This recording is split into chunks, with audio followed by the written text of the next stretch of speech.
Salam, salam, salam. Salam alaikum. Welcome to Welcome. No, I said village. Yeah, welcome to the village.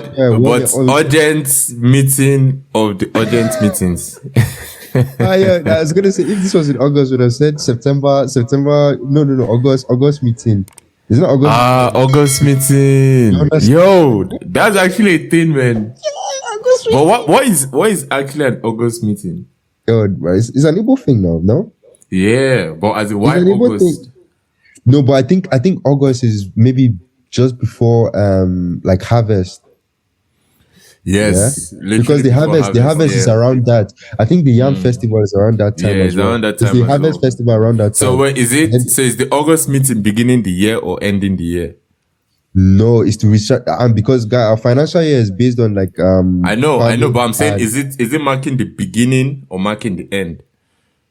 Like it's definitely marking the beginning because you're re-strategizing. The August meeting, you're going to convey what you guys have done and then what you guys want to achieve. So I think it's re-strategizing. So it's almost like in the corporate world, yeah, when you talk about financial year. This is equivalent to financial year. But what do they call those things? That I don't know if presidents do where they come into like a small room. Or emergency meeting. Is it emergency meeting? Or is it panic? There's something. There's a name they call it. Situation room. Situation room. Yes. Yeah. But anyways, what going, bro? Actually, we've used this podcast to figure out another segment. Of course, now. Let's go. That's probably man. Bringing ideas together, coming up with new ones as we go. I'm trying to also to be all in the market. Yeah. Now, man, welcome to the Village Square again, where we settle matters in the community. This time we're in the situation room. Thanks for subscribing. Thanks for all the interactions that we've been getting. Much appreciated. Hopefully, this is the first of the situation room segment, I guess. And expect some more to come in the future. So today we're going to be covering a couple of topics, but I think for the purpose of this segment, we're not going to do the usual games category. I think we're just going to jump into the first one.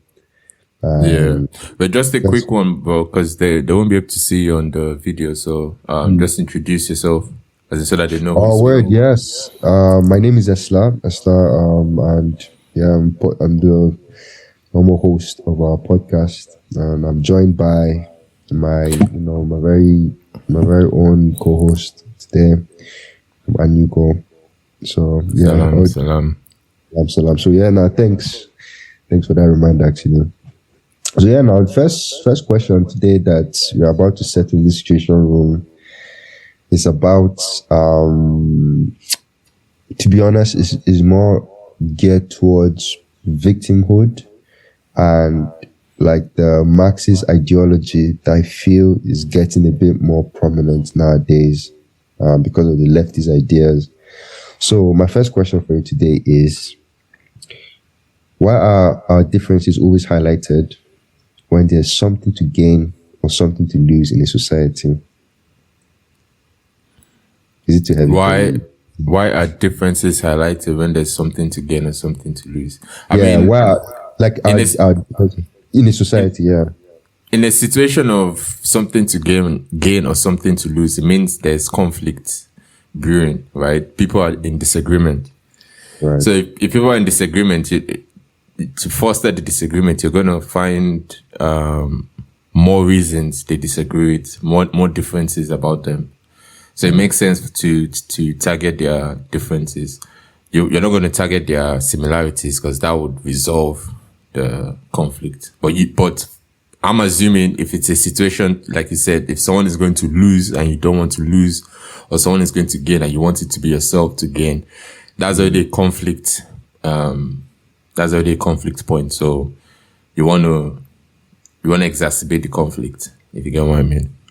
Yeah. So would you say conflict is part of societal setup to enact change, or do you think it's something we just created? Or do you think it's just one of those monkey emotions that we've not yet got rid of? We've not got rid of such as jealousy, emotions, hunger, all of that kind of stuff? No, I see conflict as a staple in our society, the same way change or progress is a staple. I mean, conflict is necessary for there to be change, because for you to change something, it means there has to be some disagreement with the current way things are operating, which is already a conflict. Or if you want to progress, like not even just change, like change in general. Like, let's say you're actually positive about it. Even if you're positive about it, you still have to go through conflict in order to achieve your positive outcome. So it's kind of inevitable. But where's the idea of... I'm sorry, bro. I cut you off. What did you say? I said it's inevitable. You can't avoid conflict. But how comes we strive for a utopian city? Utopian society, if conflict is always going to be part of us? Yeah, I think everybody tries for that. It's like, I imagine a world where there's no conflict. Yeah, but it's not possible. So why do we keep backing on that point? I mean, it's the ideal, but okay, you aspire for the ideal, but the fact that it's never attainable doesn't negate its importance. Do you get? Like, still striving for whatever blue sky perfection or perfect society you can imagine still has tangible benefits. You get what I mean? Even if it's not attainable. It's not attainable, but what I'm saying is it still helps to dream that you can achieve it, even though it's not attainable. Because, it doesn't make sense for it to be attainable. If everything was perfect, then it becomes useless. Like, the game stops. There's nothing else to do. Which kind of makes you think about how can heaven be perfect then? Do you get what I'm saying? Because by that nature, if heaven is perfect, it means there's nothing happening. Like there's right. Like what is going to be attainable if you go to heaven? If you go to heaven, what happens? But then the thing is, like, no, to be fair, when I think heaven in this context, where I'm sort of assuming we're talking about Christianity, because that's the one that talk about heaven.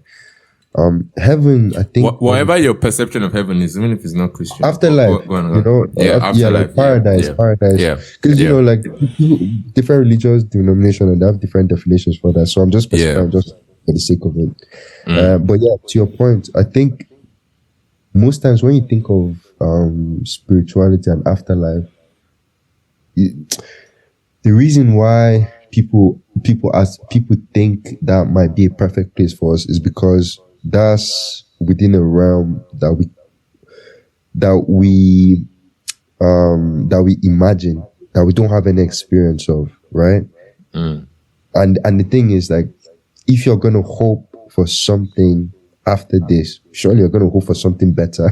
You're not gonna hope for another type of earth again, where you're gonna either be, you're either going to be the dog or the cat. Like, you like to think afterlife is a place where, bro, everybody's the same, and is the perfect utopian city that we all strive for while we're alive. But why are you assuming it's perfect? Why are you not assuming it's just better than what you have now? Do you get what I mean? Like, why are you going to all the way?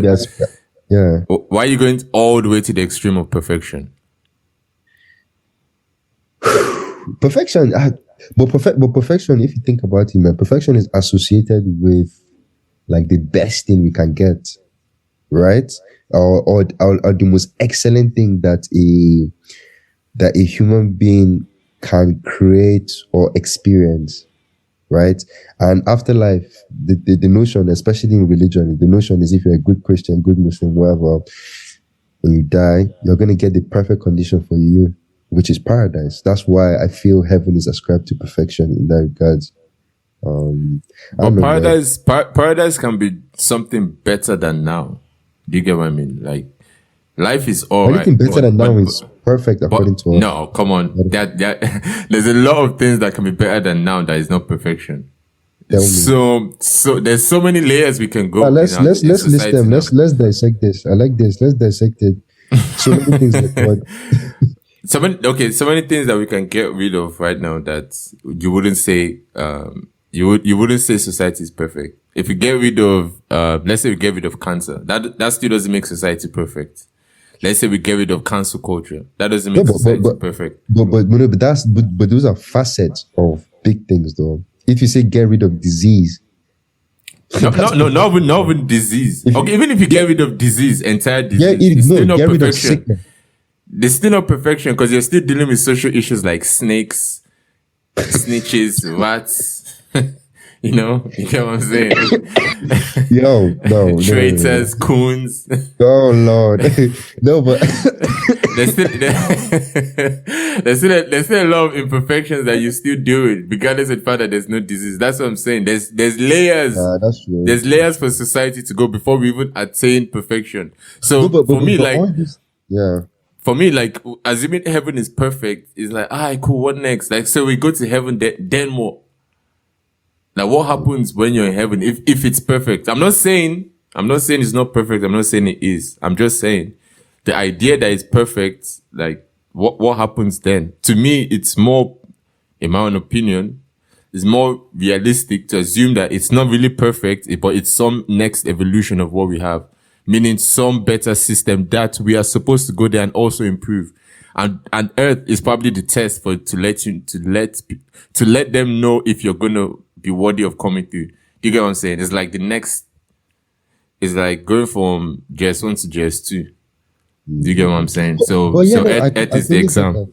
Yeah, I definitely totally get that. But also think about it as well. We ascribe God to perfection. Again, why? Why do we do that? Why do we assume God is perfect? Because we ascribe him to be our maker. And bro, think about this in context, man. You're caught up in your own human arrogance. Now let's move back a bit. How is this arrogance? No, hear me out. Question. Yeah. No, hear me out. No. As in, okay, didn't mean it that way, but I'm just saying, like, it's easy for us to, even me too, I can fall trap of it. It's easy for us to have all these questions, yeah? But if you sit back and really think about it, man, somebody who is capable, or somebody you believe is capable of creating planets, galaxies, life in the most how is that person not ascribed to perfection, bro? How is that perfection? He can do something better than you, doesn't mean he's perfect. Why assume he's perfect? You can do things better than other people. Are you assuming you're perfect then? No, but when I say better, he does. When we, like, God in our human society is not necessarily better than us. We see him as in what we need to be. He's not necessarily better than us. He's just like, he's like a milestone we need to achieve in a way. So our better is reaching towards him, and he is like the end goal, which is perfection. Do you get what I'm saying? That's what I'm still saying. Why is that concept perfection? Like, why is it not just the next milestone? But you can still achieve the same outcome with it being the next milestone. If you just assume, okay, I'm already here as a human doing all these things, the next milestone is to be able to be a god, or to be God, or to be godlike, or whatever adjective you want to use. That can still motivate you to aspire for that without thinking it's the perfection. You can aspire to get promoted from level 1 to level 2. Doesn't mean you assume level 2 is the final level. You still know there's more levels, but then if you become the CEO, but if you become the CEO, then what? No, there's still chairman of the board. But if you become chairman of the board, and then what? You can sell the company and take bank. I don't know. There's always something else in life. No, that's what I've seen. There's nothing, and that's perfection to professional careers for some people. No, okay. There's chairman of the board of a successful company, because we're chairman of the board of a trash company. You get what I'm saying? Your company can be in the red. You know what I'm saying? So there's still levels. All I'm saying is I necessarily don't think it's a bad idea to not assume God is perfect. And I don't think that takes away from God's greatness. But it's probably a mentality that may switch the way we approach the way we conduct ourselves in life. Because the fact that, this is my own opinion again, the fact that we assume God is perfect and we're trying to be like God all the time, when we then excuse our imperfections to human limitations, when we can assume imperfection is just part of the process. Conflict is part of the process. Change is part of the process. Growth and evolution. I mean, if you read the Bible, you literally see the evolution of God and the way he relates it to humans. So growth and evolution is part of the equation. So if you're growing and evolving, why are you not assuming God is also growing and evolving? And it's not a bad, it doesn't still, like, it doesn't, having that mentality that you can only respect someone that is perfect, you can see the problems it will lead to in society, because now we can't respect each other because we only want to respect us when we're perfect, which brings in the cancellation culture we have now. Because we assume everyone is perfect, the moment someone displays any form of imperfection, you can't respect any person anymore, which makes no sense. We are all complex beings, so you should still be worthy of respect, even if sometimes you've not earned it. You should still be given the chance to earn it back. Do you get what I'm saying? So, because imperfection is just part of life, man. There's really nothing we can do. Really, but is imperfection part of human life? Because the thing is, like, we can only make this claim based on our experience right now. Yeah, we are making the claim of God that we, I totally, first of all, I totally hear. I think your point is actually great in the sense of, looking at the evolution of God.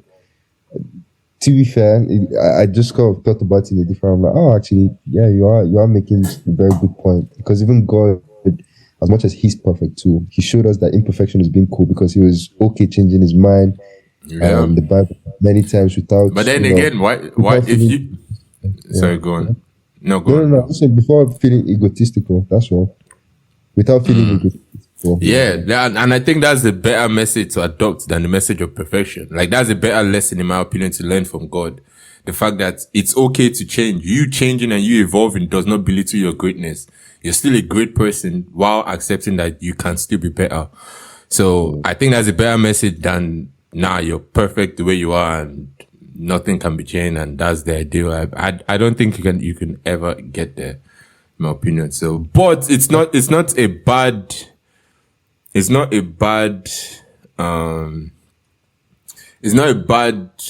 do you call it? It's not a bad ideal to have. Like, perfection is a good ideal. It's just not a realistic or practical outcome, is what I'm saying. Yeah. But then the thing is, like, unrealistic outcomes is what grounds us, though. Because the thing is that even, you go back to our previous point of God, right? For all we know, God is just something we hope and have faith for. But how do we know is very realistic as well? We don't know. We just have to hope. And perfection, I think perfection comes from that. It comes from that angle where, perfection is the epitome of what everybody wants to achieve. But I'm pretty sure we all know it's not achievable in that regard. Do you get what I'm saying? I'm sure everybody understands it's not achievable, but it's still good to strive towards something that's extraordinary, because that's why we look towards God, right? We look towards authority and the way we are set up. And in all fairness, if we don't look towards perfection, I completely hear what you're saying. I was going to make the point earlier. I completely hear what you're saying with, being okay to evolve. I think for sure people should have that mindset, but also not, being okay with, I'm going to make mistake and, evolve and all of that, could also have some negative impact on society in terms of just breeding excuses for people. Now you're creating an excuse to just say, oh yeah, I'm imperfect anyway, so this is what I'm going to do. But no, you're imperfect anyway. However, this is standard you should sort of strive towards too. I think is what perfection and God and all of these things sort of symbolize in our life. And I think that's why we sort of look towards them like that. Because you're absolutely right. Perfection is not really realistic, but it's something that I feel the more you chase it, the better of a human being you get. Because not everybody that has the discipline, right? Not everybody has this to make themselves better. Sometimes you need something to give you a little extra boost. And if you have something you are looking forward toward, if you have something you're looking towards, excuse me, it's easier. It's easier for you to gear society towards the right way, which is why I imagine perfection is a thing. God is a symbol of that perfection that we chase. But you know, I mean, you can still have so being better can still achieve the same outcomes of improvement without necessarily being perfection. So if you just understand, okay, I need to be better today than I was yesterday. Yes, you still accept that today you're not perfect, but it still achieves the same outcome of growth. So to your earlier point of not striving, or not striving for perfection, but understanding perfection is not realistic. I think it only breeds laziness in people if you're a lazy person. Because if you're still an ambitious person, you can still have the mindset of, okay, even if perfection is not realistic, I can still be better. That is realistic. Me being better than I was yesterday is very, very realistic. So it's still possible. I'm just saying, I'm kind of being in the middle between laziness and perfection. Like you can be somewhere in the middle, which is what I think probably leading to this video that we're going to watch. Excellence. You can be excellent. Like you can be the best you can be based on what you have.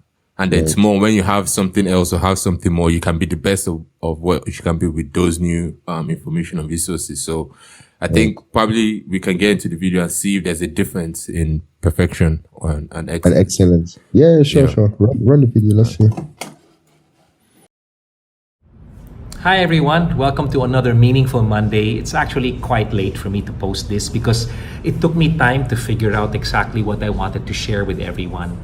Today I want to talk about something that I've actually addressed in the times when I've judged for Tawag ng Tanghalan or TNT, or when I've judged for World of Dance. It's the difference between seeing something that is perfect and seeing something that is excellent. It's also like when you refer to somebody who is a perfectionist and someone who simply is in the pursuit of excellence. That saying, the pursuit of excellence, has been used in advertising, brands that have tried to live up to a certain standard. But notice they don't say in the pursuit of perfection. It actually sounds good. They use in the pursuit of excellence. Let me first give you what perfection and excellence means. First, I want to refer to the word perfection, which means the quality or state of being perfect, such as freedom from fault or defect or flawlessness, maturity, the quality or state of being saintly.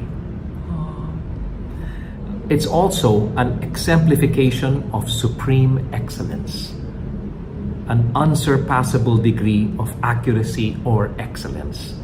That's the second description. You notice how the word excellence now comes into play. You know, it's very similar, perfection and excellence. Here, however, is what excellence means. The quality of being excellent. And what is excellent? It is very good of its kind, eminently good, first class. It's got also a meaning of being superior. The reason I'm saying this is because many times, both you and I, we work on things where things have to be done perfectly in order for things to work. But the reason why I'm sharing the difference for me, is based on experiences that I've gone through. Because many times you guys have seen some of at least the pictures of my concerts. And for those of you who have watched my concerts before, you can see that there's always the pursuit of being excellent. At least that's how I'm hoping it comes across. Because not all my concerts are perfectly done. There are times I wake up, I don't have a voice. There are times I wake up or I'm on stage and I'm cramping. There are times when my sugar is high or my sugar is too low. And that makes any performance far from perfect. It may not be obvious to some people watching me, but that's where excellence steps in. Now, friends, I don't want you to look at this and listen to this message like me saying, I'm perfect, I'm excellent. That's not the point. Because there are times when everything is okay. Physically, even spiritually, I'm okay. Mentally, I'm ready to go. But then things happen. Wait, do you want to listen to this guy's story? No, let's get it, bro. I'm saying, but he said something that got me. Yeah, good. I think the he sort of he touched on something like the pursuit for excellence, right? I think pursuit for excellence is the perfect balance between achieving perfection and excellence in a way. Pursuing for excellence doesn't necessarily mean you're going to be perfect. However, it will give you that leverage to be better every single time you attempt that same whatever thing you're trying to do again and again and again. So your pursuit for excellence actually I would argue, could drive you to perfection, and perfection in a human society or in a human worldview would be the best thing you could have ever achieved. Or you it's almost like like you push your body to the most optimum sort of level that you could within your lifespan. And if you're able to do that, then yeah, that's perfection. Perfection doesn't have to be the definition he showed in terms of your free of flaw and all of that kind of stuff.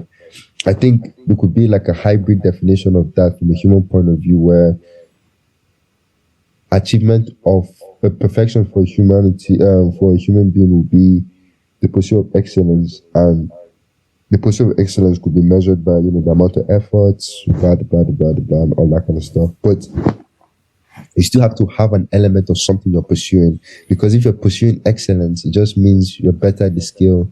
And sometimes if you're better at the skill and it gets to, it's like, for example, if you're to study for an exams, right? There's a different kind of drive you have as opposed to just studying for fun. You get what I'm saying? And I think perfection in this way is perfection for us humans, anyways, would be us studying towards an exam, and that would be like pursuit for excellence. Because the thing is, yeah, you're right. You should always strive for excellence. But if you how many people do study for fun? And if you study for fun, what's the guarantee that you're actually gonna have that discipline involved? Everybody, it's not everybody that has that discipline. Some people have that discipline, but they can't really bring it out by themselves without some extra component in there. Do you get what I'm saying? I mean, for me, that's how I see it. Yeah, I hear that. I mean, what stuck out to me was his definition of excellence or excellence, when he said it's the state or quality of being good.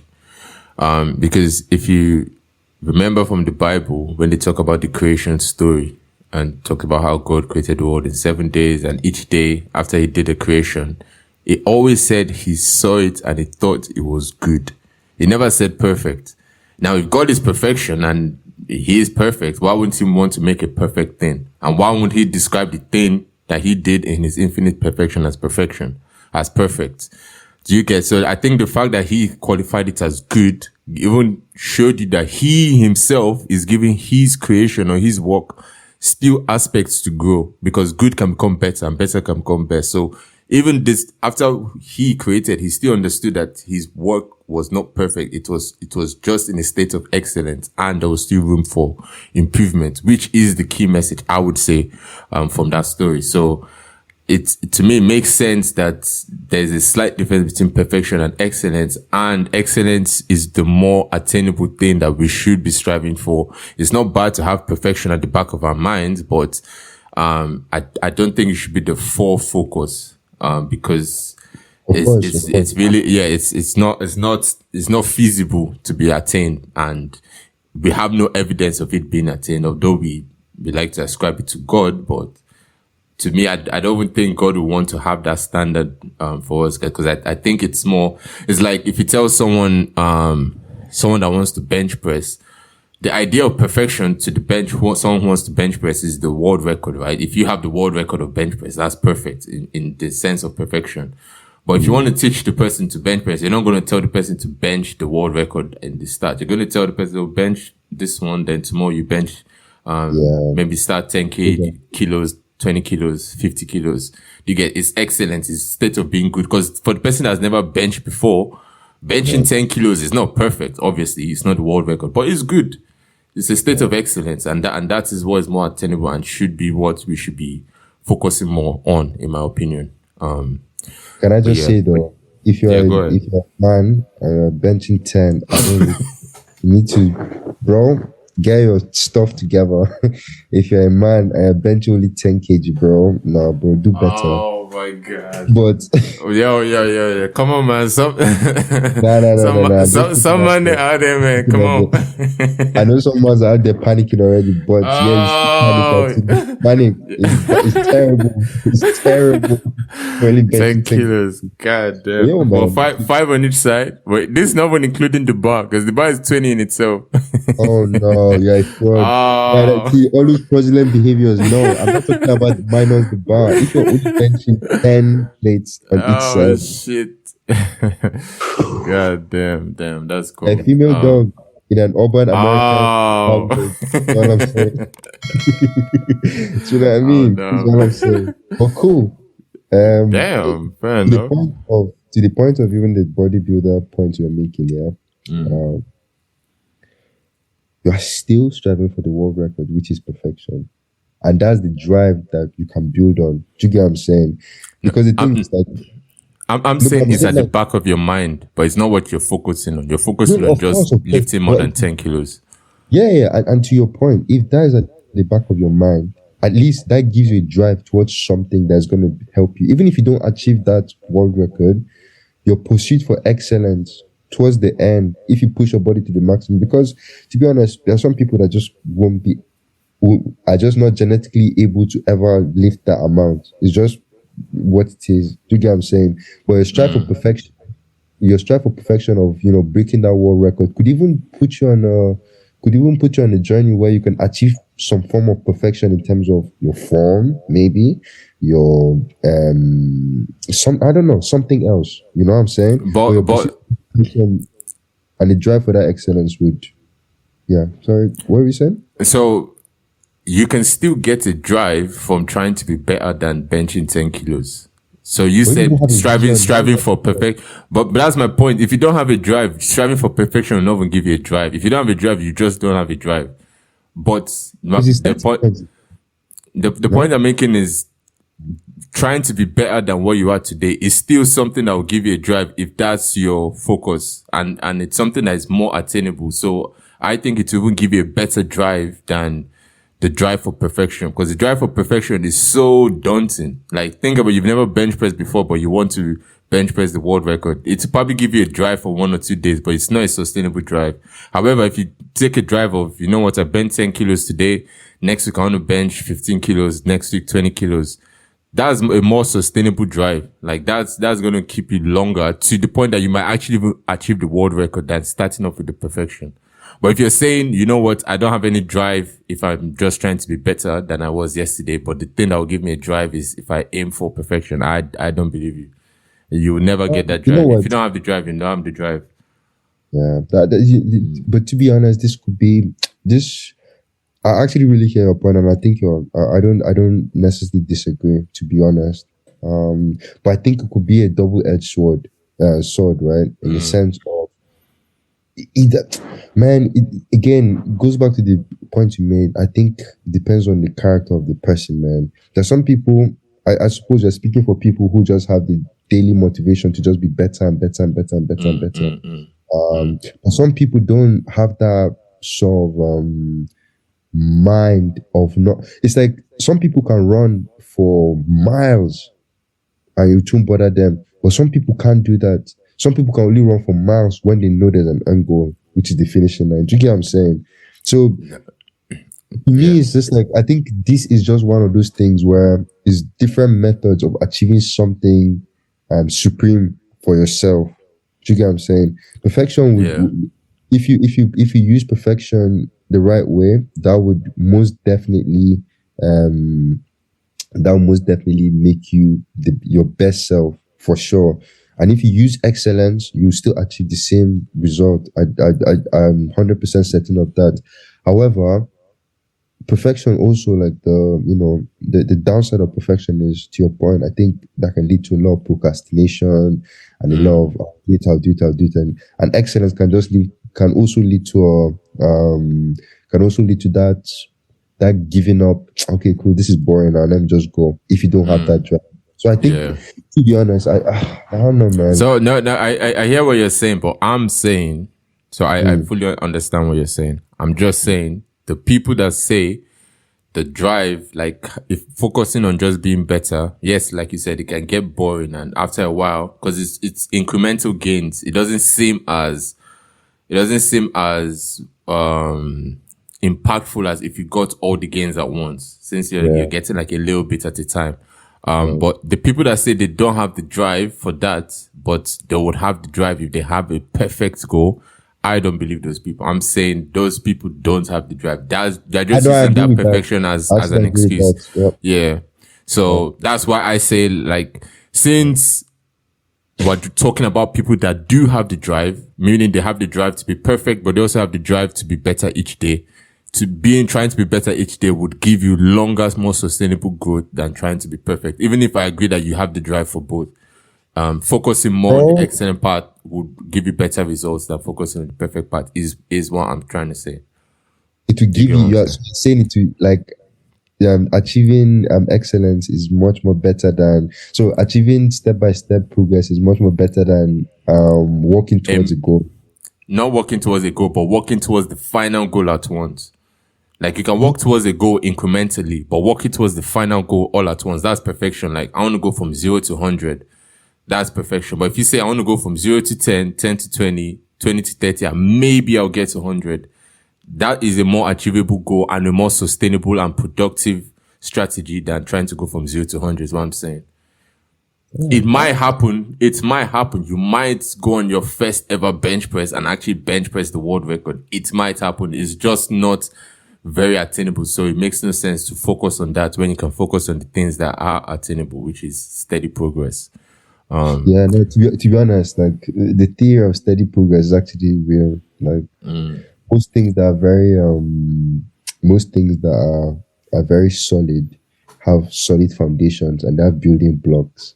You know, you don't just get something like a Lego and just put on the ground and say that's a house. You have to create the foundation, dig, do all that kind of stuff, and then achieve your own stuff. So I definitely do agree with that. However,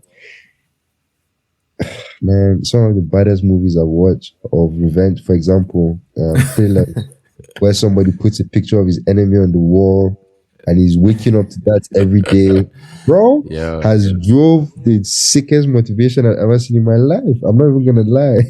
I hear that. Bro. You see people that they look at the picture for relaxation, anger, and I must do it. That kind of stuff. Just like my baby Aya Stark, man. She said their names every single night. Like her night prayers. That was perfection to her. That was perfection to her. And the fucking show guys took away perfection. Probably even no. That just counteracted her point. Because she strived for perfection and it wasn't attainable.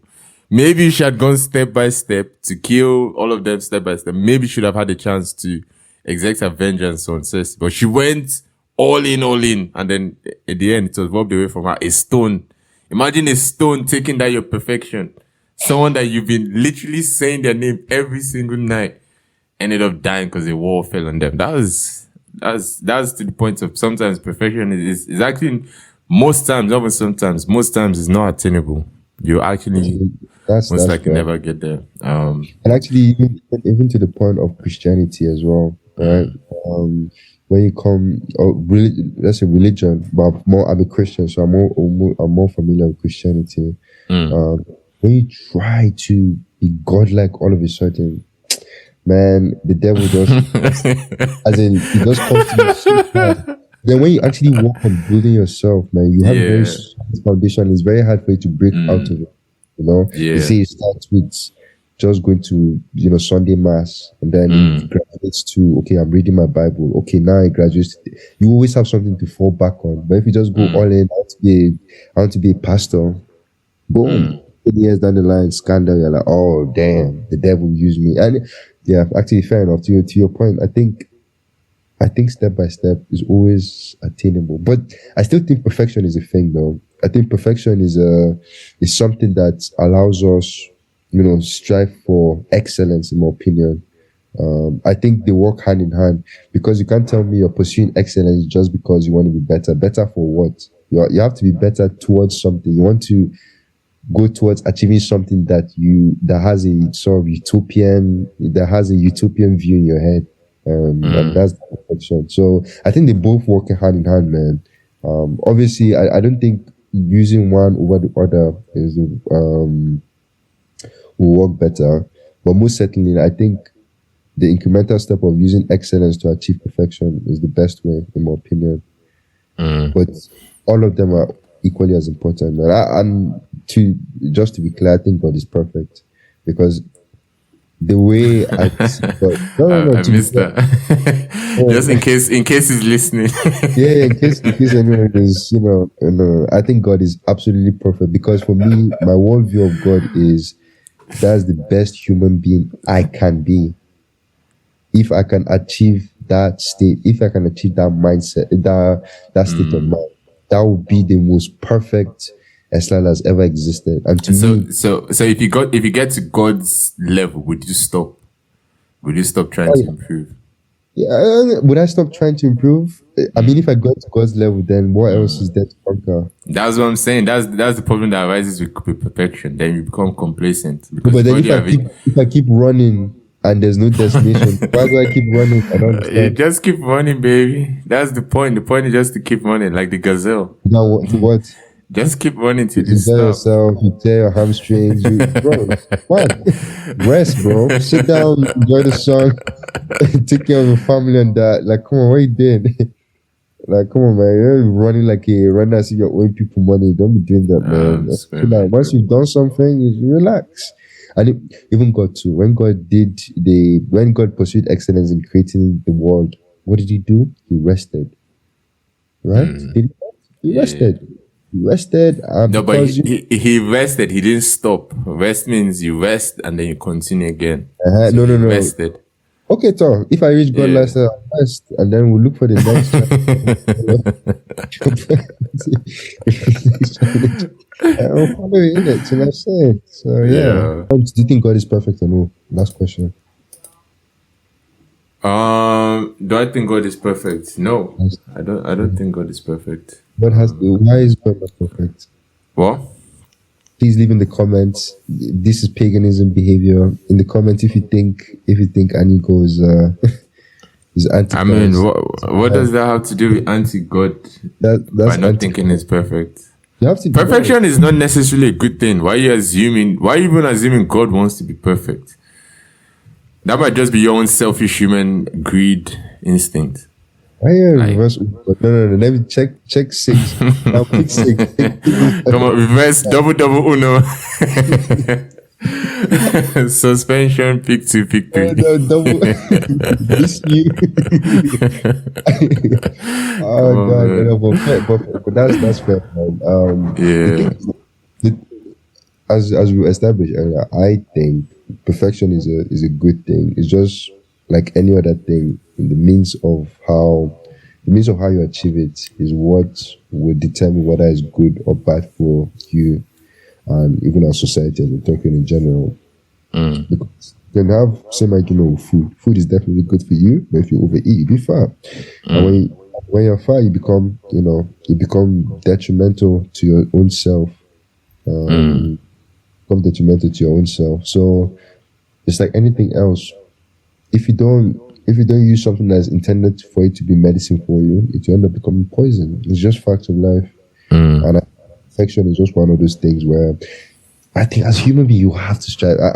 I hear what you're saying, but I feel you have to strive for perfection. However, I think this conversation has made me realize, I think it's something I practice anyway, but to comprehend it, like in a much more comprehensive way, I think is much better achieving perfection through the pursuit of excellence. And yeah, I think that's where I'm at with this conversation, to be fair.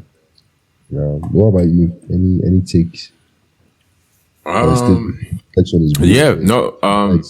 still what? I say any takes, or do you just think perfection is bullshit and should never exist and you should just pursue it? No, I don't think it's bullshit. Like I said, it's still good to have the idea. How did this original conversation start? It started from conflict. Yeah. Right? Having a society without conflict is the ideal. It's not bad to have that ideal as something on the back of your mind or on the back of your wall that would be nice to have one day. But I'm saying it should not be the focus. The focus for us in society should not be, let's get to a conflict-free, perfect society. The focus is, how can we make this society better tomorrow than it is today? Literally that. We don't have to worry about the perfection. We just want to know that at least what is happening tomorrow is better than what is happening today. To me, that's a more attainable outcome from society, and it can then lead us to a perfect society. But if you are thinking that tomorrow we're going to get rid of all conflict and everything will be perfect and to be kumbaya and we all love everybody, that's when we keep getting into these fake ass conflicts that we pretend to have. Which leads me to another conversation that I wanted to have, but I don't know if we have time, but it's about cancel culture. Just that whole perception of canceling people and not giving them any chance to redeem themselves, or the idea that you type in some words of disapproval of people online actually get them cancelled. So that's something, that's another conversation we can have. But essentially the reason I brought that up is that kind of mindset and culture stems from a society trying to achieve perfection instantaneously, which is not feasible. You can't just say 10 years ago, we all had bro, when Barack Obama was running for office, right? The LGBTQ agenda was not the forefront of political issues. This was in 2008. But when he was running in 2012, it became the forefront of the issue. You can't expect, as in it's not, everybody's lying if we're going to say that, in 4 years, we've all just magically changed and our mindsets are perfect. It's not true. You're going to take the same way they said, in the 1960s, racism, they had the civil rights. Racism is not going to just end just because you have the civil rights. It's going to take time. It took hundreds of years for that system to form. So it's going to take hundreds of years. You're not going to just, because it's 50 years on, when you're living in a perfect society. No. If you have that mindset, that's when you keep running into trouble and you keep running into the conflict. But if you have a mindset of, you know what, at least it's better today than it was yesterday, then we can aim for something more than what we have today, tomorrow, and then we can keep moving from there. That's just how I think we should orientate ourselves in society in terms of what we're trying to achieve. For real, I think that's actually fair enough. And actually, to be honest, I think we're saying the same thing, but I'm hang on perfection because I think perfection to me is the best. Is like the what's the word I'm looking for? It's like let's say I want to bodybuild, like the maximum I can push my body towards, to me, is perfection. But I feel like from this conversation that we're having, to you define that as excellence or pursuit for excellence. Do you get what I'm saying? No, I will still define that as perfection. I'm saying I don't think that is attainable. I don't think that will help you progress as well as you want, because in itself, if let's say you said benching 1010 or the world record was perfection, when you bench 10, what happens then? Do you just stop? You still have to keep going. You have to see if you can bench 10. If 110 was the world record, you can bench 120. Do you get what I'm saying? So from the concept of that, it already shows you that perfection is not really attainable, because there will always be something after it. So why even start with that in the back of your mind? Not in the back of your mind, but in the front of your mind. Why would you start with going for the 110 when you know that once you get there, you still try to go for the 120 anyways? So maybe start from going from the 10 to the 20, because at least when you get to the 110, you're already in the habit or in the mindset of incrementally progressing. So 120 would have been on the cards anyways. I'm just saying it's a more efficient way to. I agree. I think it's definitely a more efficient way, but I also think perfection is like striving for perfection is equally just as important. And as you said, to be honest, that's the beauty of human beings, right? We're very diverse. We're very diverse in the way we coexist amongst each other. There's some people that are maniacs. There's some people that can multitask. There's some people that can't multitask. There's some people that can have, you have like your David Goggins of the world.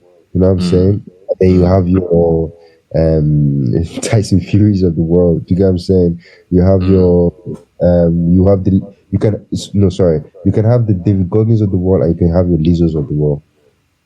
You can have your what? What's the second You can one? have Lizzo. You can have them Russell. You can have someone. Did you say Lizzo? That's what you said, but yeah, we can go with that. Lizzo. We can go with Lizzo. According to what you said. That's not what I said. I asked you, did you say Lizzo? I didn't say Lizzo. Let the record state I did not say. Please strike that from the record. Let's talk about this though. Like even with the Lizzo, I don't understand. Why is it? Yeah, you can have. I will let me be clear. I mean, no, you're not wrong. I can have your Lizzo's of the world. Yeah, yeah, they are on extreme sides of exactly of one scale. Yeah. But they're still achieving an element of excellence in the sense of in a different scale. Exactly. Yeah. So the thing is, for someone like David Goggins, he probably had to take that route of pursuit of excellence. He had to start from 10, 20, 30, 40. Because he was fat as hell as well before. Yeah. But someone like somebody just heard a demo tape one time. Boom, come and sign this 1 million. Come and sign this record. And to that point, if you tell someone like a Lizzo, yo, I need you to become a size 2 model tomorrow, that's not attainable. Obviously, she's going to drop out. But if you tell her, yo, Lizzo, I think you can lose 5 pounds this week. She can try and lose 5 pounds this week, and then the next week try and lose another 5 pounds, and the week after lose another 5 pounds. And after 6 months, after 1 year, after 2 years, she'll be down to the size 2. That's just what I'm trying to say with the difference between perfection and excellence. Because her losing 5 pounds every week is excellent. Her losing whatever amount of pounds she needs to lose to get to that size in a week is perfection, but it's really not attainable, and it will lead you to more problems. It will lead to people procrastinating or dropping out or not following through or seeing through than just trying to achieve incremental goals as you go along. So that's most definitely true. But then the thing is, if Lizzo lose weight, she definitely won't be what the million she's losing anymore. Because that's her You brand. think so? I actually don't believe that. I don't believe that stuff. I don't believe that. Why do you think? Why do you think? Stop to run on the treadmill. I don't think the Khalid is still. Are you kidding me? Bro, Khalid has a Weight Watchers deal, man. That's the biggest finesse. He said he's the reason why he doesn't lose weight is because he's allergic to losing. Bro, yo, that's that. And to counteract that point, look at Gucci Mane. He's flourishing. His marriage is successful. His family is successful. His music is going places. And he fixed his weight. He fixed his life. He looks good. So I don't get that concept. And no one is thinking, oh, he's lost his brand because he was not his brand, but his identity was no longer fast. I'm saying those people, like, first of all, let's go to Lizzo. You're an amazing singer. To me, that's your brand. It's not the fact that you're fat. You actually sing very well and you sing good songs. DJ Khaled, you're an amazing producer. It's not the fact that you're fat. Let me call you out on that. You say she's an amazing singer. Yo, she's an amazing singer. I actually think she's dope. Like she sings good pop songs. Like I actually like some of her songs. What song? I'm serious. I'm not copying. List three songs. God damn. Yeah, no, just right now. Don't check on Google. Where's your camera? List 3. I'm listening. 1, 2. Let me just open. I don't know. Don't know. No, I do know. I know one called Truth Hurts. Truth Hurts is good. Google, ChatGPT. Tell me another one. Now you know 20. Wait. List 20. List another one. Tell me. Not 20. I don't know that many songs. I'm not saying I'm a super fan, but I'm saying like I've heard songs that were good. I've heard songs that were excellent. Amazing. What did we say good excellent was? Okay, let's reduce amazing if we disagree on the term amazing. Let's remove amazing. Would you agree her songs are good? Would I agree, Lizzo? To be honest, I'm not.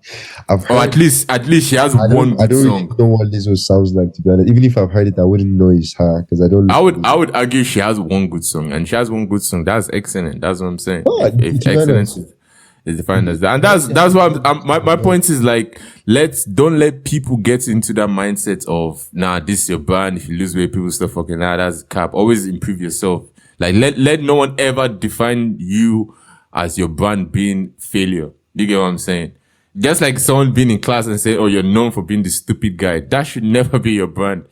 Like even if you're the stupid guy, no, even if you're the stupid guy in your class, you should still have something as a positive brand.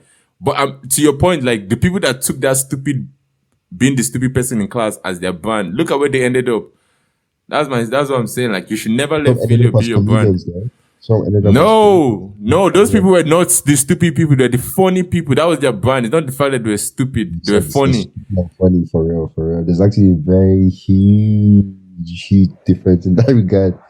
But the thing is, like, there was a thin line. But yeah, I suppose. Yeah, don't let people define you with failure, man. Fuck that shit. So Lizzo, DJ Khaled, y'all should all get on that shit, man. Just be better. No one is asking you to be like, no one is asking you to be perfect. Just, try your best, do better, be better. I'm not perfect, but you know what I'm saying? Hey, listen, man, to be honest, on the idea of perfection, I don't think anybody can be perfect.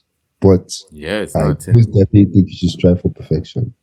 To me, perfection is not, I think perfection gives you more of a vivid picture if you're somebody that visualizes goals compared to being better still gives you a vivid picture. Do you know what better means? No doubt. But I'm talking about like, as in evidently, if you want to have a vision to work towards, you have to strive for perfection in that regard. Same as being better, it still gives you. Better still gives you a vision to walk through. You literally know what it is. Actually, yeah, that's fair. You say today you can bounce the ball better than how you bounce it. Yeah, it's still tangible results. But sometimes, like, fine, those tangible things are good, right?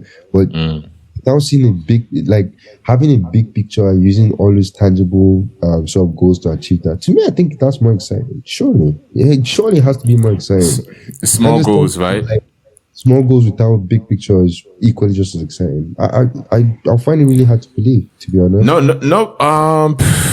I won't say not without big picture. I mean, the big picture is there, but it's like, but it's loosely, it's at the back of your mind. That's what I'm saying. It's not at the front. Like your goal. Let's say you start a season, right? In football, basketball, anything. Your goal should not be let's win the championship. Your goal should be let's win the next game. By the time you win all the next games, you have ended up winning the championship. But if you start let's win the championship, by the time you've lost the first game, now you're panicking. So I think I'm not saying like it's like obviously it's still tied or coupled with excellence, perfection. Like if you win on your game, then you do get the perfect result of the championship. But I'm just saying it should be loosely at the back of your mind. Your focus should be what's in front of you. What makes you better? What improvement, what little goal can you check off rather than this attainable goal that you need to wait so long in order to see if you fulfill? Like think about how long it will take you to get the world record bench press or win the Champions League. By that time, if that was the only focus, I can guarantee you'd have dropped out before it gets achieved because it takes a long time. It takes a lot of effort and commitment. So, and we are not wired to have that.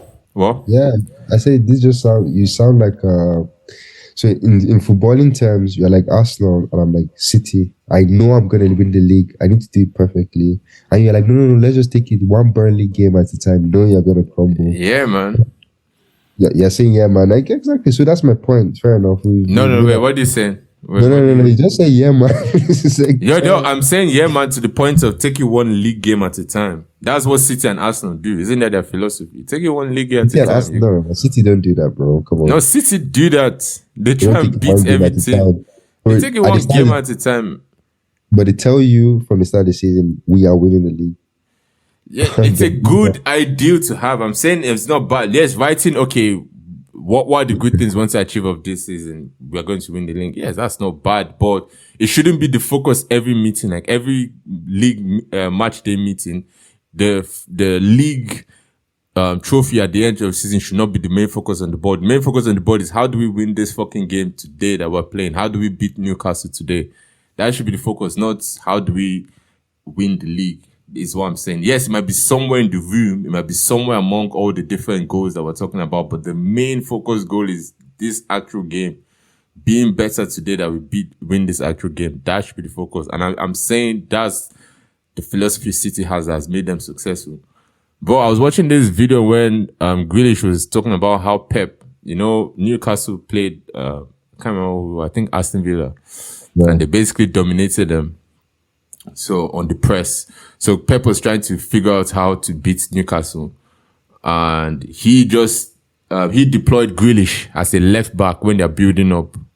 Like when they're building up from the back, you know, they're passing out from the back. Grealish's starting position should be in a left back position.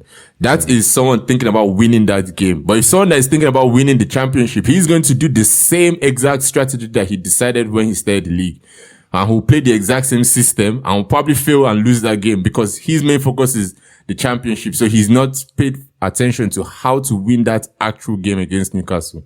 That's my point. My point is you have to take things, you have to beat what's in front of you. So just take it one at a time. At least get over Newcastle before you even think about winning the goddamn league is what I'm trying to say. That's actually fair enough. Can't really. But I think we're saying the same thing, man. I think it's just. Well, I'm not saying the same thing. No, we are. I don't think we're saying the same thing in the sense of, for me, I don't believe pursuit of excellence enough. I think you need to have something to aim for. While using pursuit of excellence to achieve that. And I think you're saying the same thing too. You should have a picture at the back of your mind, but pursuit for excellence is what you should do. Correct? That's what you're saying the whole time. Yeah. So yeah. I think it's round about the same thing in a way. It's just different way of conveying it, I guess. And to be honest, as I said earlier, that's what makes humans exciting. Just we're very diverse in our way of thinking, and yeah. That's what happens, man, when we come to the situation, to be setting all these things now that's bothering us. Yeah, just sometimes just got to pick up the phone and call people, just to get things off your mentals. Yeah. So now, man, nice one. Thank you all for sort of listening. Thanks for all the support you guys have been giving us so far. Please like, share, subscribe. And you, your partner, use this as a mode of conversation during games night. Yeah, man, just keep. And also let us know in the comments as well. What do you think? Do you think perfection is an ideal for individuals to have, or as well as society, or excellence? Like what is basically the discussion we've had now? What is your own take on it? What should be individual people's strategy, society strategy? And what is just your own view on perfection and excellence? And also, do you think God is perfect? That's a question. I was about to say that. I think. Listen, man. Please, y'all in the comment, don't be pagans like my brother. I don't think it's pagan behavior. Like, how is that paganism? Pagan? That's paganism, bro. God is perfect, and I'm sure everybody in the comments will. God, you guys are God's dick riders, man. Perfect, God, get up. Y'all are dick riding God, so he's probably like, ew. Y'all my fellow villagers. You don't know me. That's what I'm saying. Tell us. Place down. Put in the comments. He's not gonna let you guys in, man, just because you're dick riding him so hard. It's gonna like, what are you guys on about? Oh yeah. Chill, bro. Y'all don't know me like that. No. No, like that, man. It's my guy. We're chilling with us there today. It's my guy. But did you stop doing the thing he told you to stop doing? Yes. Long time ago. Okay. Long time ago. In fact, let me tell you, it's my dad's cousin's friends. Oh, god damn. That's how we're going. So come on, you're tight like that. You're like Diddy's body guy. Yo, just before we even segue, did you see the stuff that happened to the guy that apparently shot Tupac? They're doing they arrested someone recently. It's not someone. The guy he's been doing interviews on killing Tupac. Bro. He wrote a book. How are you telling me? First of all, I even find if I was Tupac, I'd be so offended. Like you can tell that this news is for something. Is distraction. It's not real. They're not doing it because they really want to find out Tupac's killer. You can tell that there's something brilliant that they want to just distract all of us from. But I'm saying, why did that guy volunteer to be the scapegoat? That's just all I want to know. Because apparently he's been on. He wrote a book. He's been on the press tour. He even went on Vlad TV. I don't get why people keep hating on Vlad, calling me a snitch, but they still go on. They go on and tell all these stories. I'm like, what do you guys expect? Bro, they actually use Vlad's interviews for like investigations. Like the feds actually took that stuff to study it. Like, but why would that's you? wild. It's all evidence. Like somebody's That's giving wild. you evidence. Yeah, why not? Like, Did you watch any of the interviews? Did you see what I said? No, I didn't even see. I mean, because the whole thing just sounds stupid, bro. First of all, why would you even ever? Murder doesn't have apparently it's that limits of statute. The statute of limitations. So it's an open case. The case is still open. I went to say I did it. Come on, bro. It's even worse. He said I was in the car and somebody behind me pulled the gun to shoot. So automatically, even if they don't charge you for murder, you're dead. Definitely second degree. 1,000% guilt. You said it with your mouth. Second degree, I accomplished somebody to go and kill somebody. That's what he said. Literally on tape. And was like, oh my God, that's a snitch. What? Bro, it's like you use your phone. It's like Jamarant saying Instagram is a snitch. What are you chatting about? What are you saying? Those are people striving for perfection and not excellence. If you're striving for excellence, you're not even about to do that. No, not about to. No. Got it. You know what it is. Yeah, no, man. You're striving for excellence in a way because you know why. He was striving for excellence in the sense of I killed this guy, police are doing investigation, and they still can't figure it out. What? Oh, let me help them. No. In this case, we land it. I'll thank you all for listening. We appreciate y'all.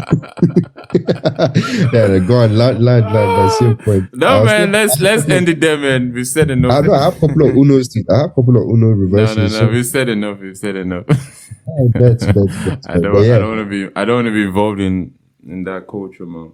You know what I'm saying? Actually, to be honest, that's I want to be Suge Knight. If you're coming to testify on both sides, I'm not going.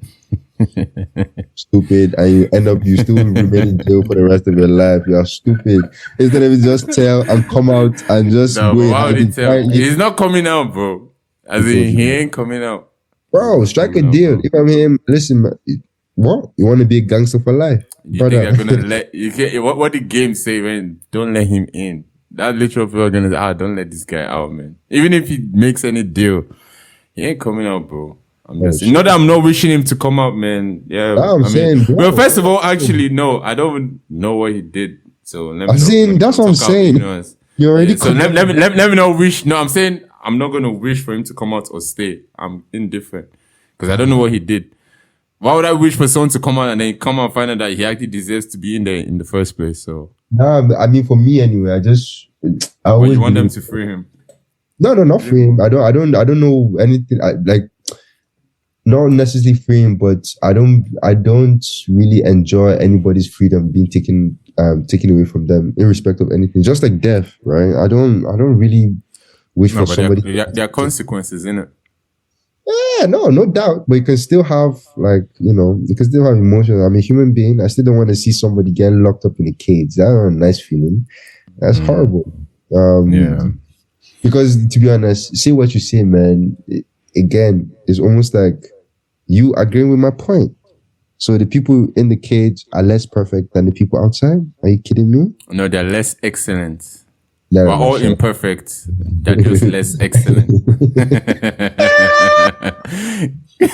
I was nah. You know what? In the comments, you lot help me out, man. This definitely needs to be settled. And God is definitely perfect. Well, yeah, man. Nah, thanks for listening. Thanks for tuning in. We'll catch you again in the next episode. Peace.